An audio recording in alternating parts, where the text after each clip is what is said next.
할렐루야. 예배를 시작하기 전에, 말씀을 시작하기 전에 우리 한 주간을 우리를 인도해 주셨던 하나님을 기억하면서 하나님, 이번 한 주간도 하나님 은혜로 지금 이 자리까지 있게 하셨습니다 하는 그런 감사하는 마음으로 하나님의 영광의 박수를 한번 올려드리겠습니다. 예. 감사도 이렇게 자꾸 훈련이 되어져야 모든 일에 하나님 앞에 감사를 할 수 있는 것 같습니다. 우리가 모임할 때도 일주일 동안 하나님의 은혜를 어, 경험한 것이 있으면 나누어 봅시다 이렇게 하면 거의 말을 잘 못합니다. 기억나는 게 없다고 이렇게 합니다. 그런데 사실은 그 주간 동안 지나다 보면은 어려운 일도 많이 있었고 힘든 일도 많이 있어서 하나님의 도우심이 있었는데 감사를 표현을 하지 않으니까 그것을 하나님 앞에 영광을 못 돌리고 이렇게 지나가게 되죠. 감사를 자꾸 잃어버리면 하나님이 일하시다가도 이 감사를 하지 않으면 하나님 계속해서 우리를 축복하기 힘드신 줄로.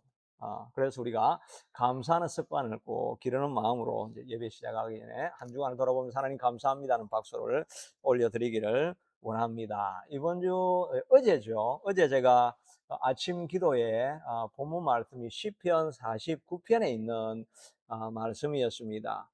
그냥 보편적인 지혜를 알려주는 지혜시인데 그 지혜시 내용이 무엇이냐니까 불의한 사람들이 너무 잘 되고 권세가 높아지고 하는 일마다 다 잘 되는데 자기 자신을 보면은 하나님 일한다고 하는데 나는 너무나 되는 일이 없고 이렇게 할 때 마음에 큰 불안감이 생기고 상처를 입게 되는 그런 사람들에게 알려주는 지혜입니다.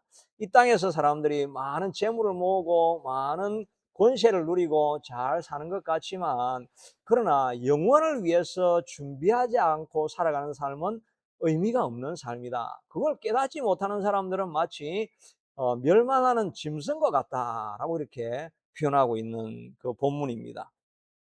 시편 49편 16절에 보니까 사람이 치부하여 그의 집에 영광이 더할 때에 너는 두려워하지 말라. 불의한 사람들이 너무 잘 되니까 나는 도대체 뭔가 하면서 내 마음에 상함을 갖지 말라는 것입니다. 그가 죽음에 가져가는 것이 없고 그의 영광이 그를 따라 내려가지 못함이로다. 아무리 영광을 가지고 있어도 무덤에 못 데리고 갑니다. 그가 비록 생시에 자기를 축하하며 스스로 좋게 함으로 사람들에게 많은 칭찬을 받을지라도 그들은 그들의 역대 조상들에게 돌아가리니 영원히 빛을 보지 못하리로다. 그런 사람들도 다 그냥 조상들처럼 다 무덤에 들어가는 것밖에 없는 것입니다. 이 세상의 부귀와 영화와 권세를 가지고 가지 못하는 것입니다.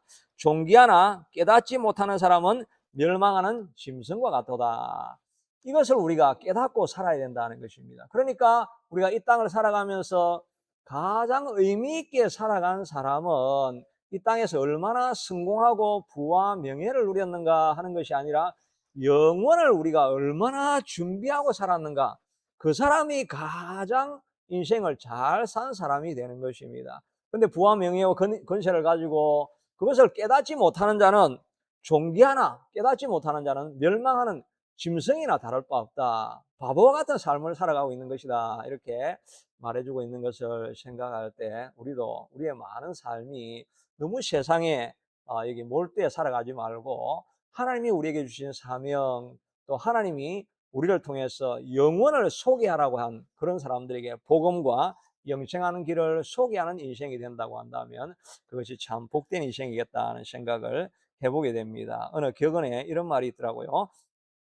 인간으로 태어나서 반드시 해야 할 한 가지는 살아있는 동안 누군가의 삶을 변화시키는 것이다. 그렇죠. 우리가 어, 뭐 자기 삶을 유지하기 위해서, 서바이브 하기 위해서 열정적으로 살아가는 것, 이런 것도 필요하고, 또 가정을 세워가는 이런 일들, 하는 일들도 정말 소중한 일인데, 그런데 인생을 마치면서 마지막에 우리가 가져가야 될 것은, 남겨야 될 것은 내가 살았던 그 삶으로 말미암아 선한 영향력을 받아서 어떤 사람이, 나도 저 목사님처럼 살아야 되겠다. 저 권사님처럼, 저 집사님처럼 살아야 되겠다 하는 그런 선한 영향력을 통해서 누군가의 삶을 변화시키는 일을 하지 않고 살아간 사람은 정말 의미 없는 삶을 살아간 것이다. 그러니까 우리가 마지막 하나님 부르심이 있을 때까지 나로 말미암아 변화되어지는 인생이 있게 되기를 위해서 열정으로 우리가 마지막 사명들을 잘 감당할 수 있게 되기를 축복합니다. 특별히 뭐 목회자는 그런 영향력이 많겠죠. 좋은 말을 많이 하면 정말 좋은 영향력을 통해서 하나님께로 인도하니까 저는 참 복된 사람이다 하는 그런 생각을 또 할 수가 있고, 그러나 또 내가 목회자로서 악한 영향력을 미치면 그냥 천국 못 오게 하니까, 그렇게 하니까 저는 정말 이 위험한 상태에 있는 것이라고 할 수가 있겠죠. 여하튼 우리의 삶으로 마지막에 하나님 앞에 가져가야 될 것은 영혼을 위해서 이 땅에 누군가를 변화시키는 그런 일을 하고 하나님 앞에 부름을 받는 저와 여러분이 될 수 있게 되기를 축복합니다. 오늘 이 마리아는 너무나 미약하고 보잘것없는 존재였는데, 이 마리아를 통해서 오고 오는 모든 세대가 영향을 받지 않습니까? 그로 말미암아 예수님이 잉태되어 주시고 예수님이 구원자로 이 땅에 오시게 하는 통로가 되었으니까, 이 마리아가 얼마나 큰 세상에 영향을 미친 그런 삶을 살은 것입니까? 왜 하나님께서 특별히 마리아를 선택하셨을까? 이런 생각을 우리가 해볼 수 있지 않겠습니까? 왜 하나님께서 마리아를 택하셨는가? 첫째로 보면은 그냥 이유가 없습니다. 그냥 하나님의 은혜로 이렇게 선택을 하셨습니다. 우리 28절에 보니까 그에게 들어가 이르되 은혜를 받은 자여 평안할지어다. 그냥 하나님이 찾아오셔가지고 그냥 프리 기프트로, 그레이스로, 은혜로 그냥 이 마리아를 사용하신 것입니다. 30절에도 보니까 마리아여 무서워하지 말라. 내가 하나님의 은혜를 입었느니라. 은혜가 뭡니까? 프리 기프트입니다. 아무런 대가 없이 주는 것, 그게 은혜죠. 그냥 하나님께서 이 아무런 공로가 없는 마리아를 그냥 선택해 가지고 찾아오셔서 사용해 주시는 그 은혜로 이 마리아가 선택이 되어진 것입니다. 마리아만 그렇겠습니까? 우리 인생이 다 그런 것 아니겠습니까? 우리가 뭐 세상 사람들보다 그렇게 거룩하고 의롭게 사는 이런 사람도 아닌데, 하나님께서 왜 우리를 선택하셔 가지고 내가 너를 지명하여 불렀나니 너는 내 것이라고 하나님께서 우리를 불러주시는지, 이건 정말 큰 은혜가 아니겠습니까? 무엇보다 하나님을 아버지라고 부를 수 있는 사람이 세상에 나가면 그런 사람 별로 없습니다. 아무나 자꾸 하나님을 아버지라고 당신 부를 수 있습니까? 못 부릅니다. 근데 우리는 하나님을 아버지라고 부를 때 그 감격이 있고 감동이 있고, 하나님이 아버지가 나를 지켜주시는구나 하는 이런 믿음이 생기는 것은 정말 이거는 있을 수 없는 일이 우리 가운데 일어난 것입니다. 이 은혜에 여러분 감격하시지요? 감격하시면 한번 감격하시는 얼굴 한번 지어보시고, 정말 우리가 감격하는 마음으로, 이야, 어떻게 이런 일이 다 내 인생에 일어날 수 있겠는가, 이래야 되는데, 우리가 사실은 뭐 그 법적으로는 그렇게 알지만 마음의 감동이 잘 없을 수 있습니다. 그러나 여러분, 우리가 처음 예수 믿을 때를 한번 생각해 보십시오. 모태신앙을 가졌던 분들은 그런 드라마틱한 경험이 잘 없을지도 모르겠습니다. 그런데 정말 모태신앙이 아니었다가 정말 하나님을 만나게 되는 그런 분들 이야기 들어보면, 대다수가 하나님을 만났는데 다 거의, 저희 간증하는 프로그램을 자주 이렇게 보게 되면 거의 다 똑같습니다.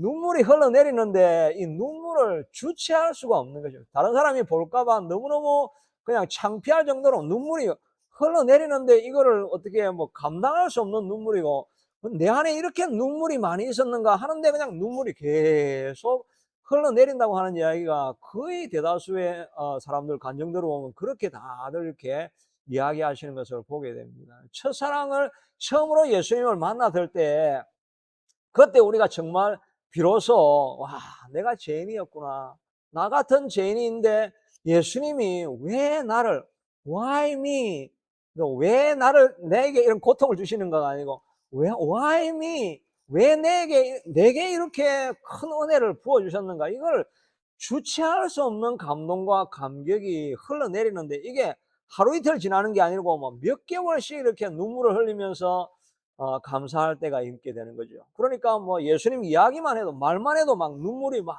흘러내리고, 저도 그랬다는 거 아니겠습니까? 저도 처음에 고3 때, 고2 때 그 예수님을 만나고 기도할 때 하나님이 부으시는 평강을 경험하니까 1년 내내 그냥 예배하고 기도하면 눈물이 흘러내리는데, 그때는 정말 왜 나 같은 죄인을 살려주셨는가? 그냥 내가 내 인생 다 드려도, 주님을 위해서 드려도 뭐 아까운 게 하나도 없겠다고 하는 그런 감격이 우리를 사로잡고 있는 것입니다. 그렇게 하나님께서 붙드니까 정말 우리가 뒤를 돌아보지 아니하고 어려운 길도 가게 되어지고, 또 이런 감격이 있으니까 누가 시킨다고 해가지고 그 오지에 가서 선교사 사역을 하겠고, 또 우리 목사님들은 그 나이가 한참 중년이 되셨을 때 중국으로 가시고, 어떻게 하나님이 부르시는 은혜가 없었다고 한다면 어떻게 그런 사람이 할 수 없는 일을 하게 되겠습니까? 하나님의 은혜가 너무너무 감동이 되고 감격이 되니까, 그러니까 우리가 그런 일을 하게 되는 거죠.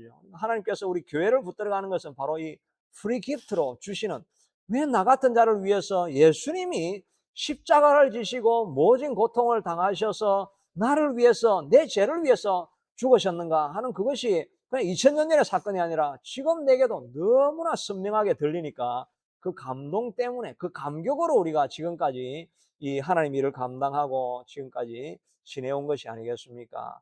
모든 것은 하나님의 은혜인 것입니다. 그런데 하나님의 은혜가 떨어지면 우리가 문제가 생기기 시작하는 것입니다. 하나님의 그 은혜 받았던 사람들도 시간이 지나니까, 은혜가 떨어지니까, 은혜를 지켜내지 못하니까 교회 오면 미운 사람이 생기고, 우리 교회는 정말 그런 게 없는 것이 너무나 행복하죠. 제가 스트레스가 너무 없습니다, 우리 교회를 하면.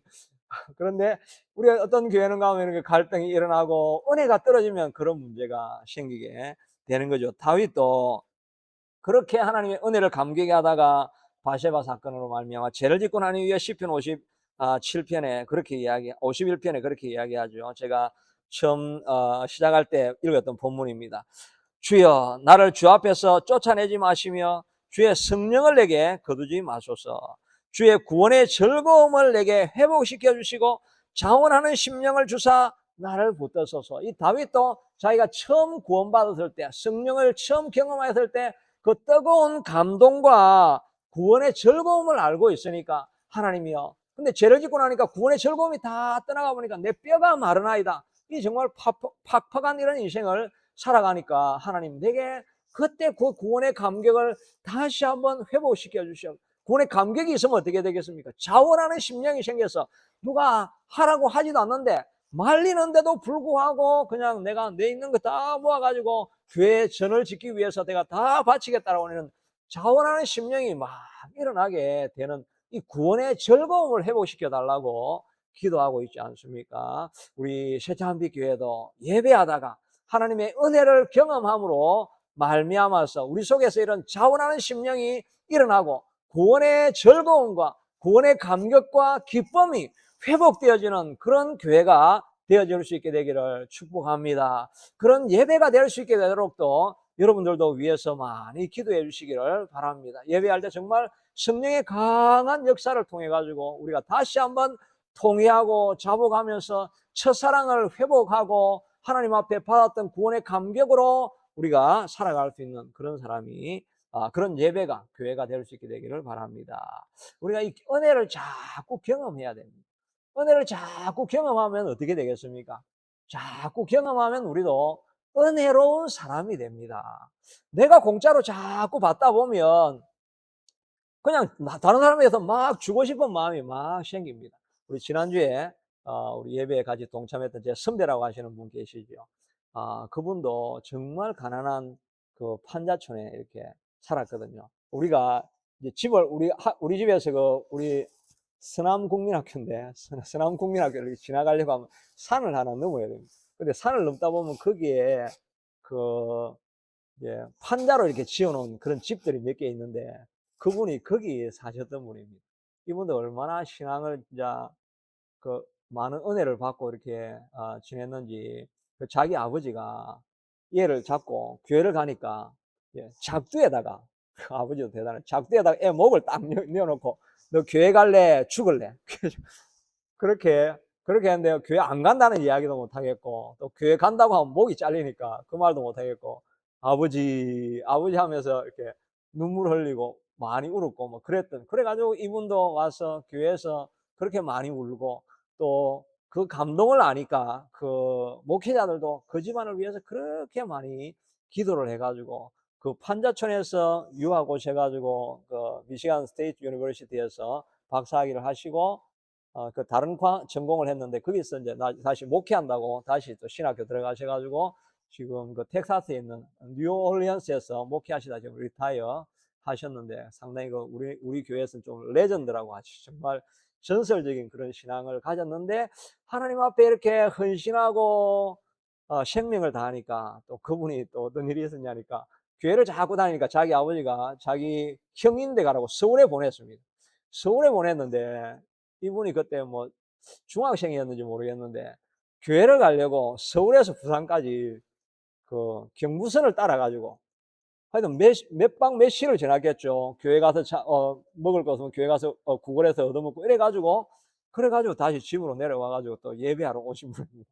그분도 참 지극하신 분이죠. 그런데 하여튼 그렇게 하나님 앞에 드리고 헌신하니까 그 판잣집에서 유학을 보내셔가지고 여기에서 뭐 자녀들도 지금 아주 훌륭하게 잘 지내는 하나님께서 우리의 헌신을 기억하시고 계시는 것입니다. 우리가 은혜를 자꾸 받다 보면 이런 헌신할 마음이 자꾸 생기게 되어지고 내가 자꾸 은혜를 받다 보면 남들에게 자꾸 주고 싶은 마음이 생기는 것입니다. 다른 사람들이 조금 약점이 있고 문제가 있으면 옛날에는 막 꼬집고 정죄하고 그것밖에 못하냐 이런 생각을 하는데 내가 하나님의 많은 은혜를 받고 보면 나 같은 죄인을 하나님께서 이렇게 은혜를 주셨는데 다른 사람 잘못은 안 보이고 내가 받은 은혜 때문에 뭐 잘못한 사람들에도 자꾸 주고 싶은 것입니다. 자꾸 선물을 주고 싶은 마음으로 자꾸 바뀌어져서 은혜로운 사람이 되어져 가는 것이 이 신자들의 정상적인 코스입니다.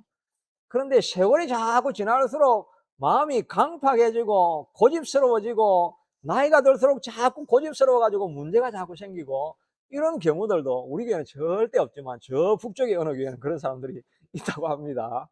그건 왜 그렇겠습니까? 은혜를 받아야 되는데 은혜가 우리 인생에서 자꾸 떨어지면 저도 마찬가지고 모두가 다 그런 강팍한 삶으로 바뀌어지게 될 수밖에 없는 것이 우리의 모습입니다. 그러니까 우리가 사모하는 마음을 가지고 간절한 마음을 가지고 하나님의 은혜 부어지지 아니하시면 하나님 내가 살아갈 수 없는 존재입니다.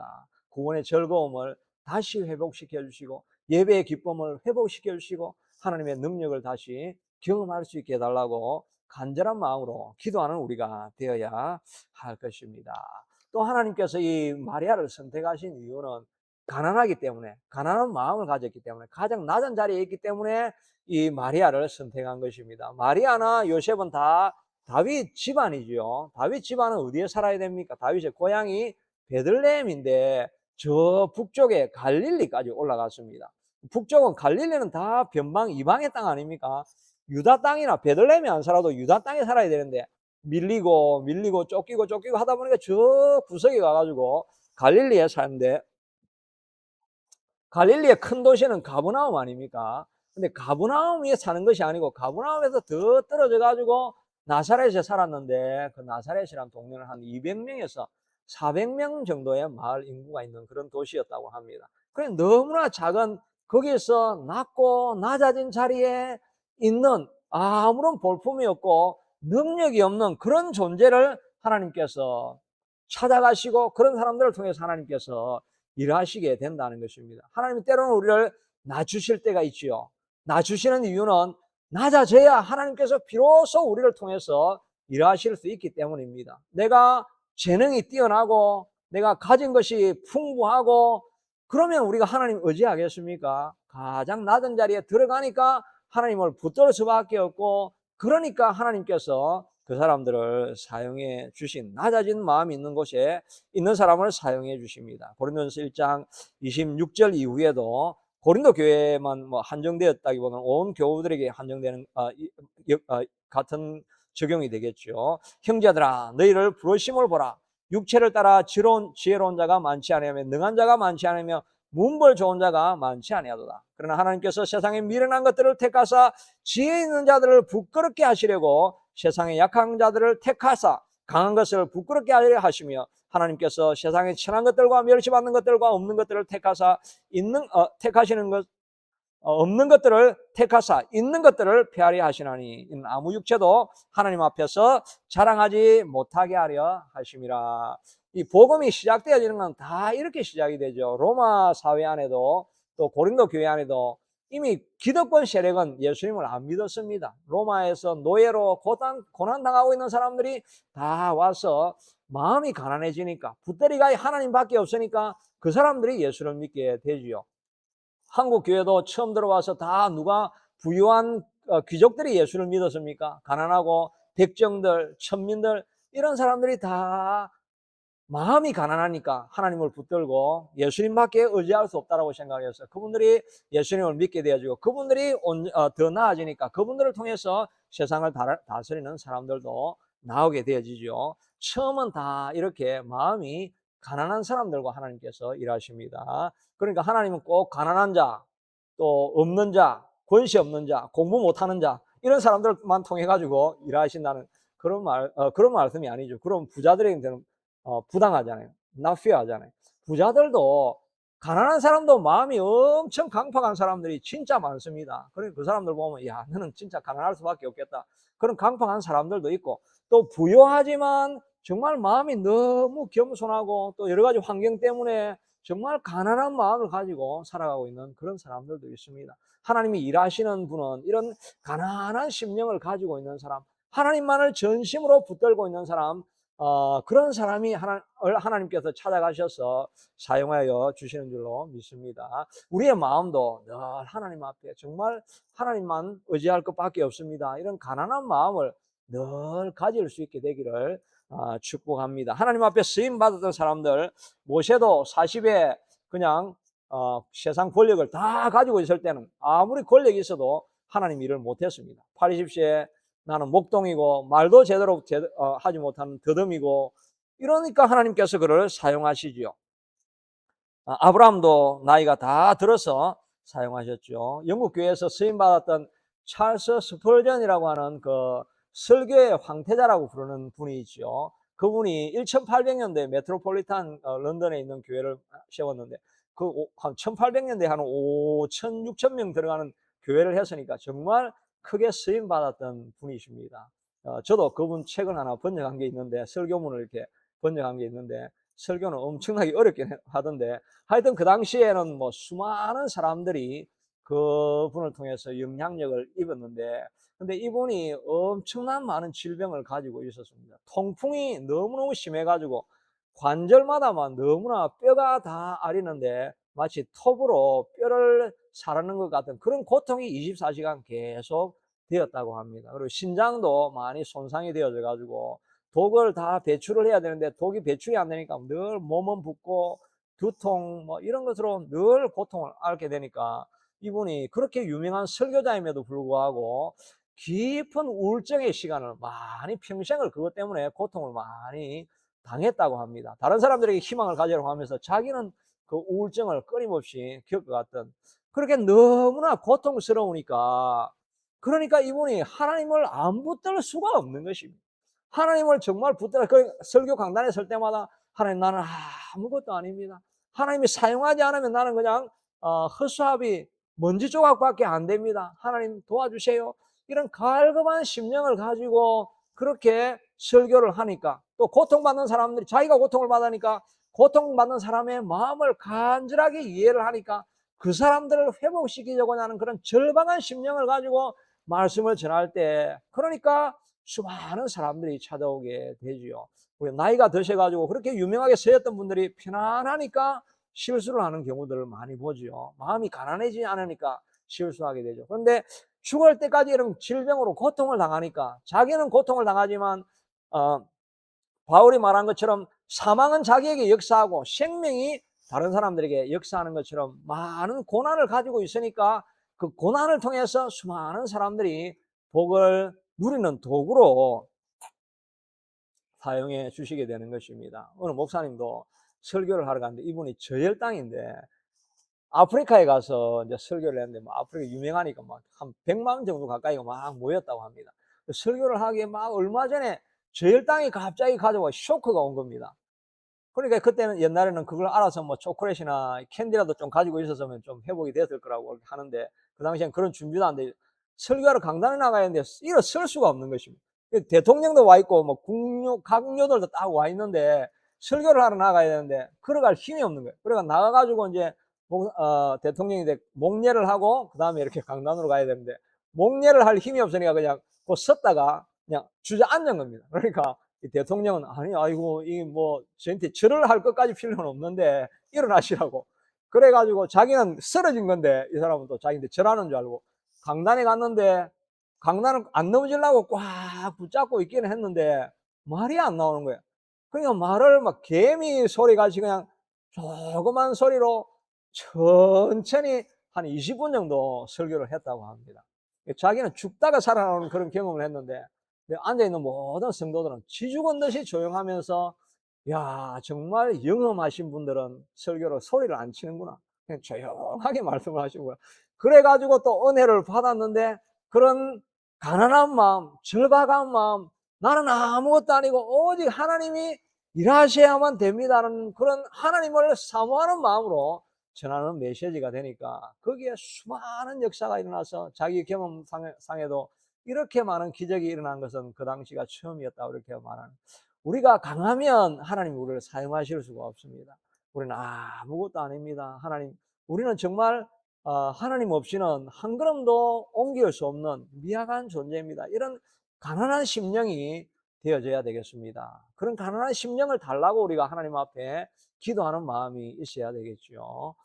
우리 하용조 목사님이란 분 잘 알지 않습니까? 그분도 마지막에 이제 심장마비로 이렇게 돌아가셨다고 하는데, 그 마지막에도 그 암 수술을 5번이나 하셨죠. 암 수술을 5번 하고 이제 심장 투석을 해야 되니까 매일매일인가 뭐 일주일에 몇 번인가 했던 4시간, 5시간 심장 그 투석을 하고 죽을 때까지 그분이 이제 그런 서임을 받으셨는데 죽을 때까지 그가 정말 한 말은 이제 엉덩이를 하늘로 솟구치게 해가지고 땅에 얼굴을 묻고 남편과 아내가 늘 그렇게 죽을 때까지 기도를 했다고 합니다. 왜냐하면 곧 죽을 것 같으니까 몸이 너무너무 힘이 드니까 그렇게 고통 중에 있었는데 그렇게 하니까 그분이 기도하는 것을 통해서 교회 안에 수많은 역사들이 일어나고 나중에는 뭐 말씀 사역, 뭐 1대1 사역 이런 게 아니라 기적이 일어나는 이런 사역들을 하고 쓰임을 받았던 것입니다. 마음이 가난해지니까. 그래 고난이 본인에게는 고통이지만 하나님이 사용하는 도구가 되어서 우리의 고난을 통해서 하나님께서 사용해 주시게 된다는 것입니다. 그래서 마지막에 제가 기억나는 건 그분이 이제 장례식 할 때, 그 표구에 보면, 팻말에 보면, 목사님 당신 때문에 참 행복했습니다. 그런 말을 적어놓은 그게 참 줄 수 있는 최고의 영광 아니겠습니까? 살아가면서 다른 사람 한 사람을 변화시켜 보지 못한 인생은 가장 불행한 인생인데 그 사람의 존재로 말미암아 다른 사람이 참 행복했습니다라고 하는 이런 고백이 나올 수 있는 그런 삶을 살았다고 하면 복된 삶 아니겠습니까? 우리 목사님들이 다 가시고 나면 아이고 그 목사님 있을 때 참 행복했는데 그 사람 때문에 그 목사님들 때문에 내가 참 복된 삶을 살았는데 이런 감동이 지금도 나오지만 아마 돌아가실 때까지 그런 감동이 나올 줄로 믿습니다. 우리 모든 인생이 마찬가지인데 당신의 존재 때문에 내가 참 행복했습니다. 이게 우리가 하나님 앞에 들고 갈 최고의 그 선물이고 가져가야 될 우리 그 바구니가 아니겠습니까? 우리로 말미암아 다른 사람이 행복해지려고 하면 우리가 고난의 길을 지나가야 됩니다. 우리가 고난의 길을 지나가지 않고 다른 사람을 행복하게 할 수 있는 일은 없는 것입니다. 예배도 마찬가지고 뒤에서 준비하는 사람이 있어야 메시지를 들을 수 있고 또 누군가 헌신을 해줘야 그것으로 말미암아 누리는 사람들이 있게 되는데 우리가 고난의 마중물을 지고 가야 될 것입니다. 여러분들이 이 새참빛 교회를 어떤 모양이든지 간에 하나님께서 부르셔서 있게 하셨는데 여러분으로 말미암아 여러분의 기도와 헌신으로 말미암아 이 새참빛 교회가 세워지고 또 여기 찾아오는 사람들이 여러분의 영향력으로 말미암아 이 교회에 찾아올 수 있게 되어져서 생명을 얻게 되어진다고 한다면 그게 가장 복된 일 아니겠습니까? 그런 일을 위해서 여러분이 이제 처음 이렇게 교회에 나와 계시니까 여러분들의 기도를 먹고 여러분의 헌신을 먹고 이 새참빛 교회가 살아가고 부응하게 될 줄로 믿습니다. 이런 일에 쓰임받는 저와 여러분이 될 수 있게 되기를 축복합니다. 마지막으로 한 가지 말씀만 더 드리면, 이 마리아를 하나님께서 사용하신 것은 마리아가 믿음이 있었기 때문인 것이죠. 37절에 보니까 대저 하나님의 모든 말씀은 능하심이 없느니라. 마리아가 이르되 주의 여종이오니 말씀대로 내게 이루어지이다. 자기가 결혼하지도 않았는데 임신하면 돌에 맞아서 죽는 거는 뭐 그 당시에 다 알고 있는 일인데, 내가 돌에 맞아 죽더라도 하나님이 일이 일어나게 되기를 원합니다 라고 하는 믿음으로 고백을 하지요. 나중에 엘리사벳을 찾아가니까 엘리사벳이 주께서 하신 말씀이 반드시 이루어지리라고 믿은 그 여자에게는 복이 있다. 이 마리아는 하나님이 약속하신 것이 반드시 이루어질 것을 믿었다라고 말씀하고 있는 것입니다. 믿음이 있는 여자를 하나님께서 사용하시는 것입니다. 그런데 이 믿음이라는 말이 뭐냐 하니까 하박국 2장 4절에 보면 오직 의인은 믿음으로 말미암아 살리라 이렇게 했죠. 그 믿음이라는 히브리어 단어가 에므나라고 하는 단어인데, 에므나라고 하는 단어가 끝까지 버티다 이 말입니다. 끝까지 버티다는 거예요. 믿음이 있다 하는 이 말은 내가 믿습니다 라고 여기 교회당 안에서 막 소리치는 그거로 믿음이 있다는 것이 증명이 되는 것이 아니고, 믿음이 있다는 것은 끝까지 버티는 것입니다. 내가 여기서 믿었으니까 현상은 다르게 나오고 환경은 다르게 나와도 그러나 하나님의 일은 여전히 이루어질 것이다 라고 끝까지 버티는 그게 믿음인 것입니다. 내가 오늘 하나님께서 나를 축복하시기로 믿고, 하나님께서 우리를 회복시켜 주실 것을 믿고, 하나님께서 우리를 부흥시켜 주실 것을 믿고 믿습니다. 아멘.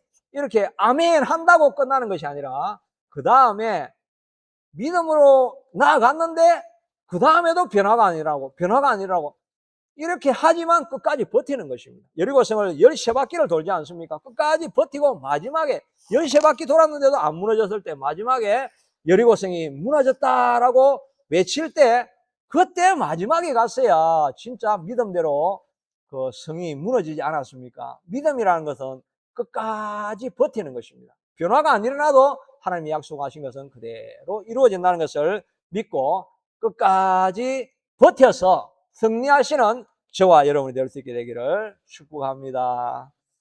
이 시간 우리 같이 한번 기도하게 되기를 원합니다. 하나님, 우리에게 이런 처음 주셨던 하나님 그 처음 구원의 은혜를 다시 한번 회복할 수 있게 하여 주시옵소서. 가난한 마음 가지게 하시고 믿음으로 하나님 끝까지 버티며 우리 새참빛교회 또 마중물로 헌신할 수 있는 우리가